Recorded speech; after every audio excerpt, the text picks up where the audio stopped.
So shifting gears here a little bit again, would you tell us, Anne Marie, who is Justine Ward and why is she amazing? Justine Ward is an American 20th century woman who put together a comprehensive music educational system that focuses on the voice. So if you've heard of Kodai or Dalcroze, she predates them, so which is awesome. So a matter of fact, her book is called That All May Sing. So when we were talking about liturgical music and the importance of singing and voice, she wants everyone to develop their voice. So if you use this program, it helps, number one, for students to create a beautiful tone and for them to match pitch. Well, a very sad thing that I hear so frequently, because I'm always looking for people to join my choir, is I can't hold a tune in a bucket, or I'm so tone deaf. But she, in her method, will get everyone to match pitch, that all may sing, and she doesn't accept that there are people who can't learn to sing. So she uses everything. So you use movable dough system. You'll be able to read. So students, and this is aimed at elementary kids, so aimed at ages up to 5th grade, but they can read on a 4-line system. So they can read chant. They can learn on a 5-line system. They can read modern notation. There's nothing that stops them.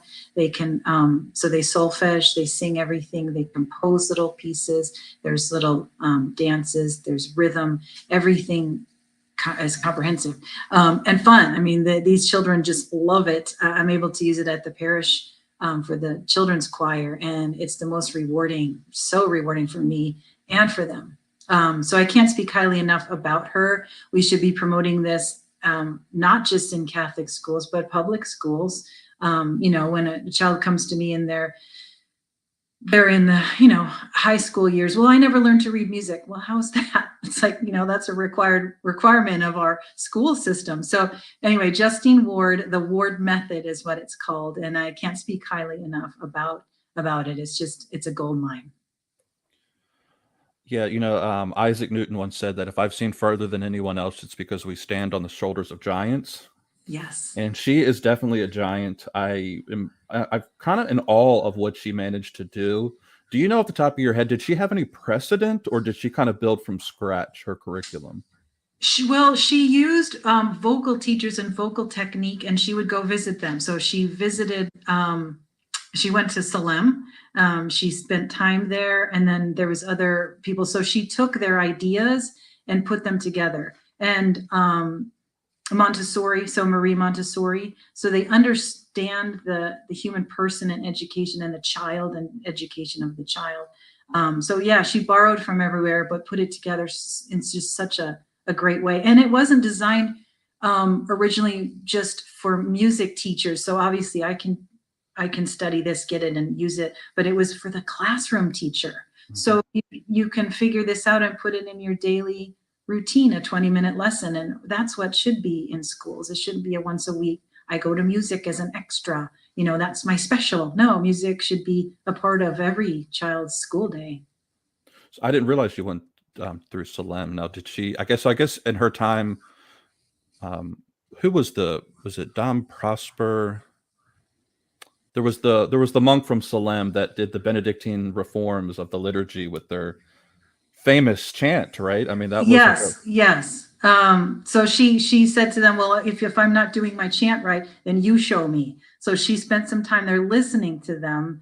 And so even though she thought she knew what she was doing, that again, when you want the chant right, you really have to spend some time immersing yourself in it. So she did. Then tell me what I'm doing wrong.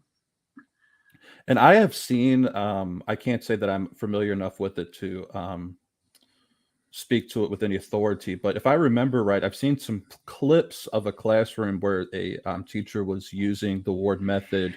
And if I remember right, and correct me if I'm wrong here, I think the teacher was having the students answer in tune, like the student would give a response, right?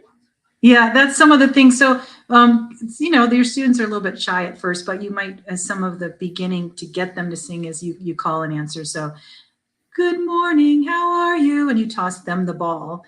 or something. So it takes their mind off it and they say, I'm fine, and they throw it back. So you do little call and answer, and that's the beginning of some almost improvisation. They can answer, I had a terrible day, you know.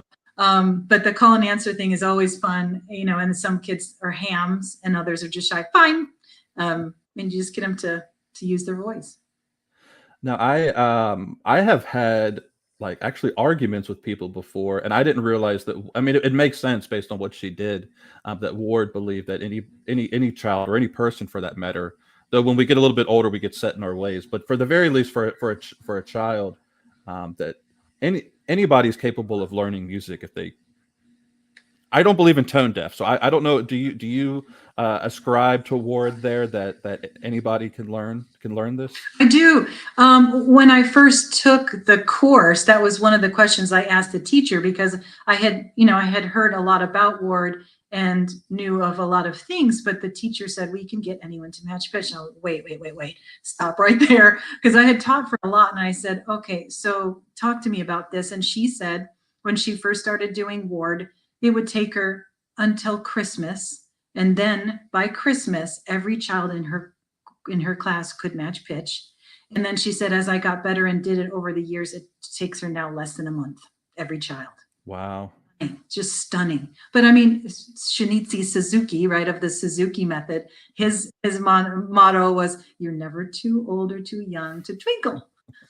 So of course that, you know, violin and strings, but the music is in all of us. I think just the crustier we are, might take a little longer. Yeah, I mean, I feel like in a sense, people tend to um, mystify music, and I don't want to like. I mean, I'm not gonna like. It wouldn't be my project to demystify music, right? Because there is something actually like beautiful and mystical about music, but at the same time, it's a range, right? You know, you've got the low end, you've got the high end, and any instrument that you're working with is working within its particular range. So for my own particular take on it is that if you could learn math, if you can learn, you know, reading, writing, anything else that we assume a child walking into a school can learn, I think I think music falls within that same, and it should be. I mean, I know I'm preaching, pun intended. I'm preaching to the choir with you, right? But I don't I don't know whether this is just maybe the um, coming from the generation that we did out of the 70s and 80s and 90s, where some of these things were sort of left to the side. I can't imagine many parishes implement the ward method, and that's kind of tragic to me, right? Where we have this, you know, I'm a convert to the faith, Anne Marie, and so sometimes I have felt like Catholics sit on all of these like treasures and these gold mines, and they're like don't even realize necessarily sometimes the treasures that we have. And I mean, do you know off the top of your head, is there like a percentage of how many, like say, parochial schools are doing what you're doing with the ward method? Are you like the exception to the rule, or? Well, I would say, and I grew up post post changes, so I did not grow up with the old mass. I grew up with the new mass, and in my years, I would say in my era of Catholic schools, parochial schools, zero. I don't think they were doing that anywhere. And then I would say there's been a sort of a resurgence. So groups like CC Watershed and the Chant Cafe and you know, sacred music websites and things like that have rediscovered it. Hmm.